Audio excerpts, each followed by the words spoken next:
ഇന്നലെ party secretary കണ്ടു കഴിഞ്ഞു, എന്താണ് പ്രതികരിക്കാനുള്ളത്? അല്ല, പാർട്ടി സെക്രട്ടറിയെ കാണും ഇന്നലെ തന്നെ പറഞ്ഞതാണല്ലോ. ആ പറഞ്ഞതിന്റെ അടിസ്ഥാനത്തിൽ ബഹുമാനപ്പെട്ട മുഖ്യമന്ത്രിക്ക് കൊടുത്ത അതേ പെറ്റീഷൻ ബഹുമാനപ്പെട്ട പാർട്ടി സെക്രട്ടറിക്ക് കൊടുത്തു. അദ്ദേഹം മുഖ്യമന്ത്രിയെ പോലെ തന്നെ കാര്യങ്ങൾ വളരെ വിശദമായി ചോദിച്ചറിഞ്ഞു.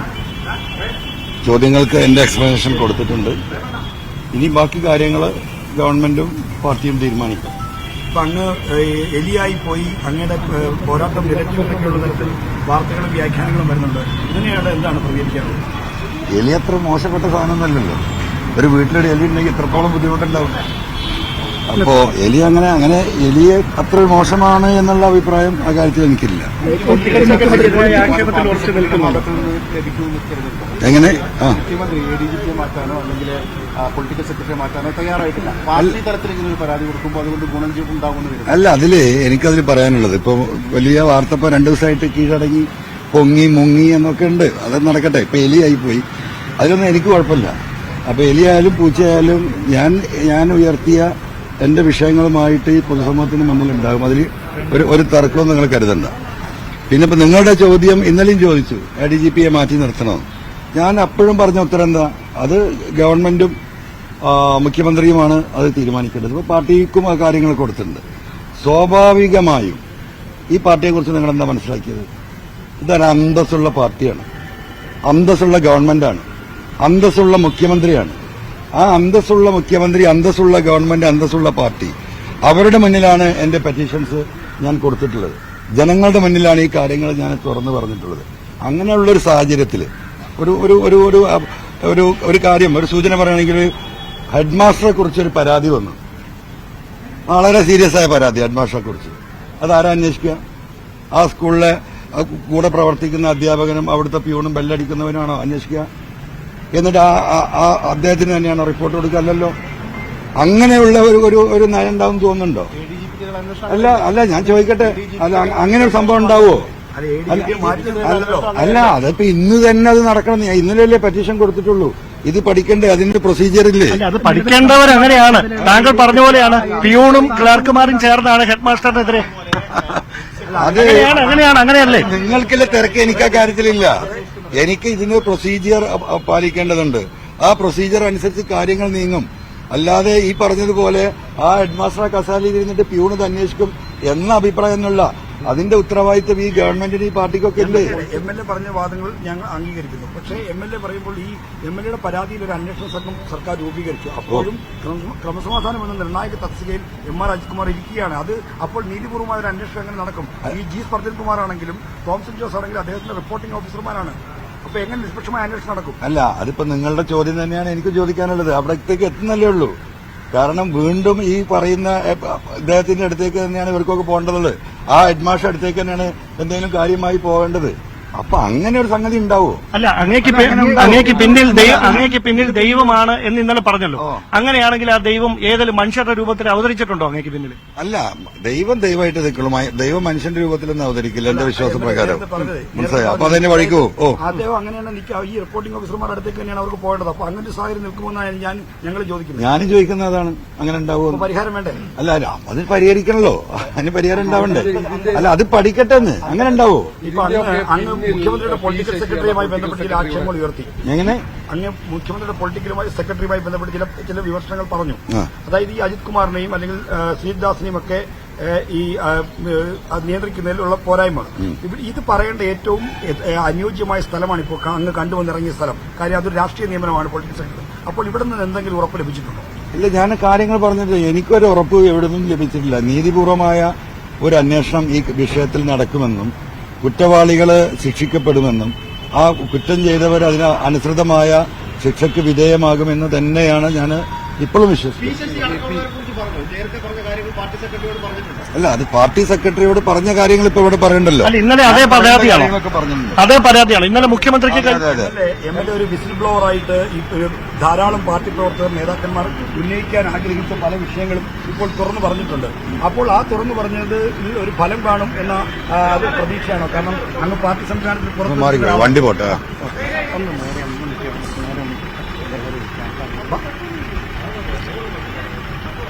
ആ ക്യാമറ വണ്ടി ഒന്ന് പോയി ഒന്ന് ചെറുതായി മാറ്റി കൊടുത്താൽ മതി. ഓക്കെ അങ്ങ് പാർട്ടി സംവിധാനത്തിൽ പുറത്തു നിൽക്കുന്ന ഒരാളാണ്.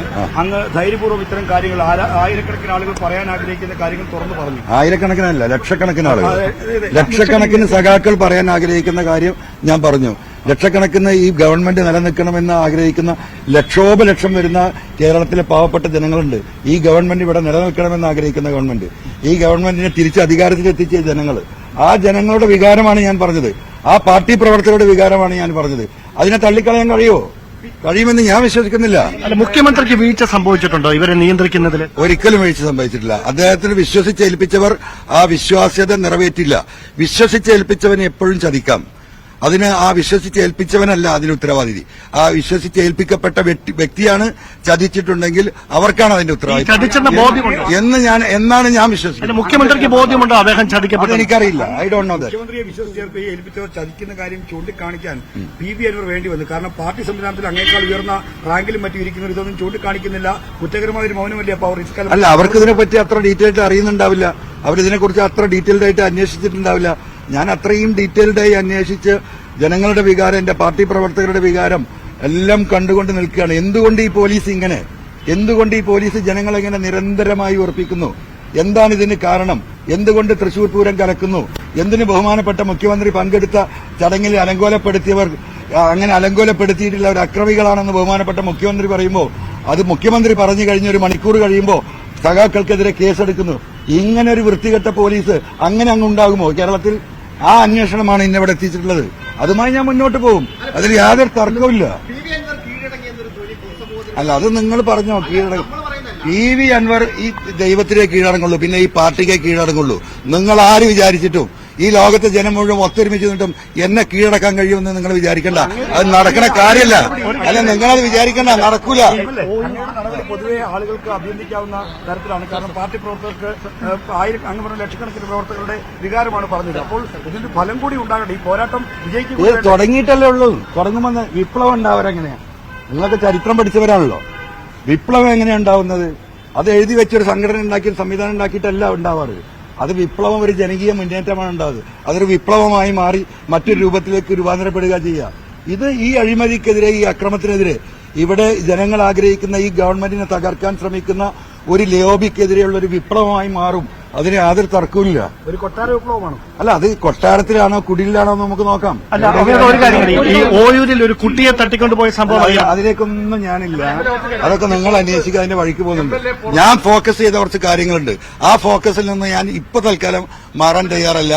മാറേണ്ടി അതിന്റെ ജോലി കഴിയുമ്പോൾ നമുക്ക് അപ്പം ആലോചിക്കാം. നിങ്ങൾക്കൊക്കെ പോയി അന്വേഷിക്കാലോ. എതിരെ ഉന്നയിച്ച ആരോപണങ്ങൾ കുറച്ച് തെളിവുകളും പുറത്തു വന്നു.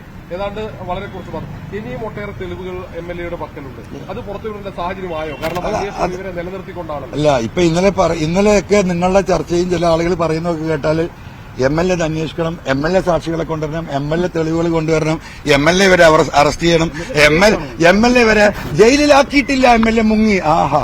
ഇതല്ലേ എന്താ ചെയ്യാൻ പറ്റും? ഞാൻ കൊടുത്തത് തെളിവുകളുടെ സൂചനാ തെളിവുകളാ. അത്ര കൊടുക്കാൻ കഴിയൂ. ആ തെളിവുകളിലേക്കുള്ള സൂചനാ തെളിവുകൾ അത് അന്വേഷിക്കേണ്ടത് ഈ ഏജൻസികളാണ്. ഇൻവെസ്റ്റിഗേഷനാണ് നടത്തേണ്ടത്. ആ ഘട്ടത്തിലാണ് എന്തെങ്കിലും കൊടുക്കാൻ ബാക്കി കഴിയുള്ളൂ. ഇവരൊക്കെ പിടിച്ച് അന്വേഷിച്ച് ജയിലിലാക്കിയിട്ട് ഞാനങ്ങോട്ട് പോയാൽ ഞാനാര്? ഇംഗ്ലീഷ് സിനിമയിലൊക്കെ കാണുന്ന പോലെ. ഈ ഉദ്യോഗസ്ഥ സുജിത് ദാസിനും അജിത് കുമാറിനുമെതിരെ നടപടി സ്വീകരിക്കാൻ കഴിയാതെ പോകുന്നത് ഭയപ്പെട്ടിട്ടാണെന്ന് തോന്നുന്നുണ്ടോ? ഇല്ല, ഒരിക്കലുമില്ല. നടപടി എടുക്കേണ്ട സമയത്തേക്ക് എത്തുന്നല്ലേ ഉള്ളൂ. ഇതിനൊരു നടപടിക്രമമില്ലേ? ആ നടപടിക്രമമില്ലാതെ ഇപ്പൊ ഇങ്ങനെ ഒരു സ്റ്റേറ്റ്മെന്റിന് പോലുള്ള സുജിത് ദാസ് ഒരു ഉദാഹരണം എടുക്കാം. നമുക്ക് അദ്ദേഹത്തെ സസ്പെൻഡ് ചെയ്തു.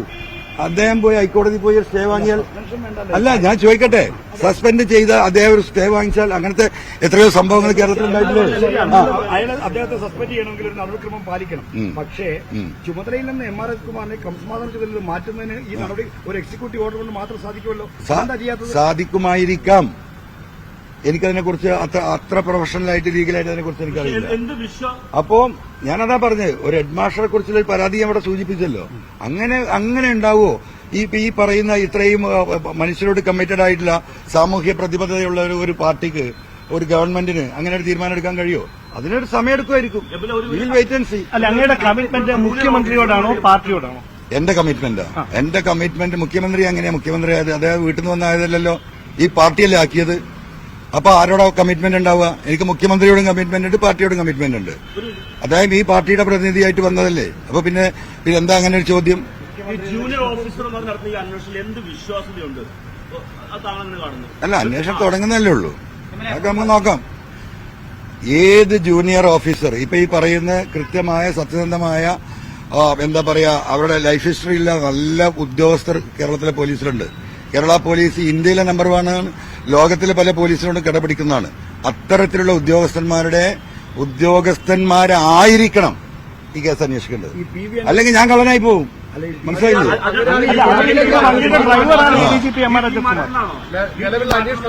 എങ്ങനെ?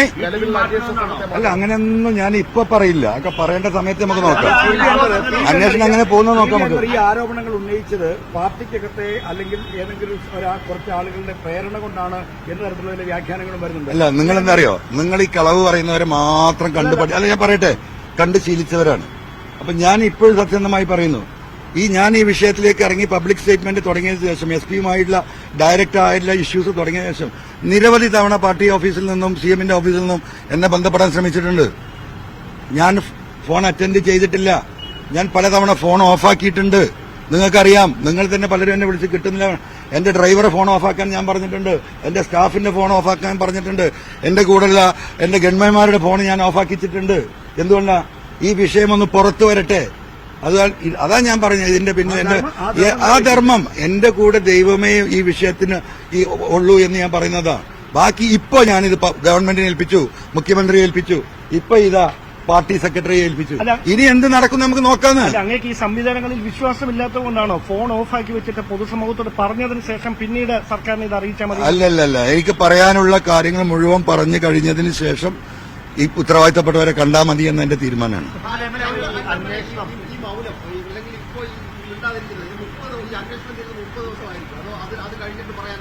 അല്ലല്ല, അതൊക്കെ നമുക്ക് നോക്കാം. അന്വേഷണമൊക്കെ എങ്ങോട്ടാ പോകുന്നത് നമുക്കറിയില്ല. ഞാൻ ഇനി വേറൊരു കാര്യം കൂടി പറഞ്ഞുതരാം. ഞാൻ വേറെ കാര്യം കൂടി പറഞ്ഞുതരാം. ഈ അന്വേഷണം നടക്കുമല്ലോ, അന്വേഷണം എങ്ങോട്ടാണ് പോകുന്നത് നമുക്കറിയാലോ. അപ്പം നമുക്ക് ആ ഘട്ടത്തിൽ നമ്മൾ ഇടപെടും. മനസ്സിലായോ? ഇവരിൽ പലരും ഈ പറയുന്നവന് വിധേയനായിട്ടാണ് അന്വേഷണം നടത്തുന്നതെങ്കിൽ അവർ ഉത്തരം പറയേണ്ടി വരും. ഈ അന്വേഷിക്കുന്നവരുണ്ടല്ലോ, അവരിത് സത്യസന്ധമായി അല്ല അന്വേഷിക്കുന്നത് ബോധ്യപ്പെട്ടാൽ അവരും ഉത്തരം പറയേണ്ടി വരും. അവരെയും ചോദ്യം ചെയ്യപ്പെടും ഈ സമൂഹം. അതിനു മുന്നിൽ ഞാനുണ്ടാകും.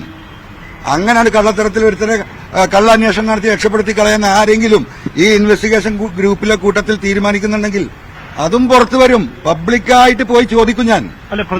പ്രതിപക്ഷ മുന്നണികൾ പറയുന്നത് CBI അന്വേഷണം വേണമെന്നാണ്. അങ്ങനെ ഒരു ആവശ്യം പ്രതിപക്ഷം വിട്. താങ്കൾക്ക് അങ്ങനെ ഒരു അഭിപ്രായം? അല്ല, എനിക്ക് അങ്ങനെ ഒരു അഭിപ്രായമില്ല. ഇവിടുത്തെ ഏജൻസി, ഇവിടുത്തെ പോലീസിന് തന്നെ കൃത്യമായി ഇത് അന്വേഷിച്ച് വെളിയിൽ കൊണ്ടുവരാൻ കഴിയുമെന്ന ഉത്തമ ബോധ്യമുള്ള ഈ പാർട്ടിയിലും ഈ ഗവൺമെന്റിലും അടിയുറച്ച വിശ്വാസമുള്ള ഒരു ഉറച്ച സഖാവാണ് ഞാൻ. ഒരു വിദേശ ഏജൻസിയോ ഒരു ദേശീയ ഏജൻസിയോ ഇതിന് ആവശ്യമില്ല. അല്ല, അത് നമുക്ക് പിന്നെ പറയാം.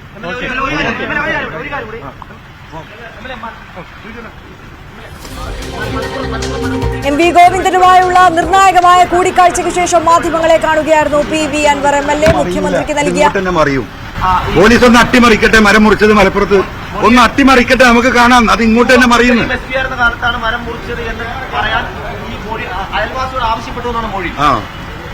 അയൽവാസികളോട് അവരെ പലരോടും ആവശ്യപ്പെടും. ഈ സ്വർണ്ണക്കള്ളക്കടത്ത് അതൊക്കെ ആവശ്യപ്പെട്ടുകൊണ്ടിരിക്കുകയാണ്. നിങ്ങൾ കൊണ്ടോട്ടിയിലൊരു സ്വർണ്ണ അപ്രൈസർ ഉണ്ട്, ഉണ്ണി. ഈ കസ്റ്റംസിന്റെ അപ്രൈസറാണ്. അവിടെയാണ് സ്വർണം ഒരുക്കുന്നത് പോലീസ് പിടിച്ചിട്ട്. ഉണ്ണി ഇന്നലെയും മിനിയാന്നുമായിട്ട് ആ കടയിൽ നിന്ന് സാധനങ്ങൾ കടത്താണ്. ആ വീഡിയോ ഉണ്ടോടാ? അവനയക്കുന്ന വീഡിയോ ഇവിടെ കൊണ്ടോട്ടിയിലെ സാധനം ഷോപ്പ് എടുത്ത് കൊണ്ടോട്ടിയിൽ നിന്ന് വന്ന ആ വീഡിയോ എടുത്ത്. മനസ്സിലായോ? ഈ സ്വർണ്ണക്കടത്ത് നടത്തുന്ന അവിടെ കൊണ്ട് അപ്രസ് ചെയ്യുന്ന ഒരുക്കുന്ന ഉണ്ണി എന്ന് പറയുന്ന തട്ടാൻ എന്ന് പറയുന്ന നമ്മുടെ നാട്ടിൽ സ്വർണ്ണപ്പണിക്കാരന് ഗോൾഡ് സ്മിത്ത്, അവൻ സാധനങ്ങൾ എടുത്തു മാറ്റി. അതിന് രാത്രി എടുത്ത വീഡിയോസ് ഉണ്ട് നമ്മുടെ കയ്യിൽ. അവനെ പിടിച്ചാലറിയും ഇതിന്റെ ഒന്നാം ഘട്ടം. അവിടെ തെളിവ് നശിപ്പിക്കുക. സ്വർണം കൊടുന്ന പലരുടെയും വീടുകളിൽ ഡാൻസ് ഓഫിന്റെ ആളുകൾ സ്വകാര്യമായി ബന്ധപ്പെടുന്നുണ്ട് കഴിഞ്ഞ 2 ദിവസമായിട്ട്. ഇത് അന്വേഷണം അട്ടിമറിക്കാനുള്ള ശ്രമം ആരംഭിച്ചു കഴിഞ്ഞു. സുജിത് ദാസ് എന്തിനാ 3 ദിവസം ലീവിന് പോയത്? ഈ വിഷയം ഉണ്ടായപ്പോൾ സുജിത് ദാസ് പോയില്ല IPS ലീവിന്. എന്തിനാ പോയത്? അമ്മ പറഞ്ഞല്ലോ ഞാന്. ഉണ്ടാവുമല്ലോ ഈ കാര്യം കൂടെ.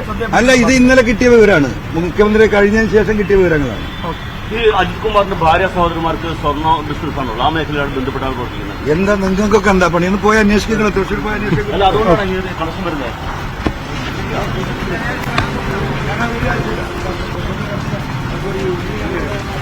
അപ്രൈസറുടെ കടയിൽ നിന്ന് സാധനങ്ങൾ രാത്രി ഇറക്കുന്നതിന്റെ വീഡിയോ അയച്ചു തരാം.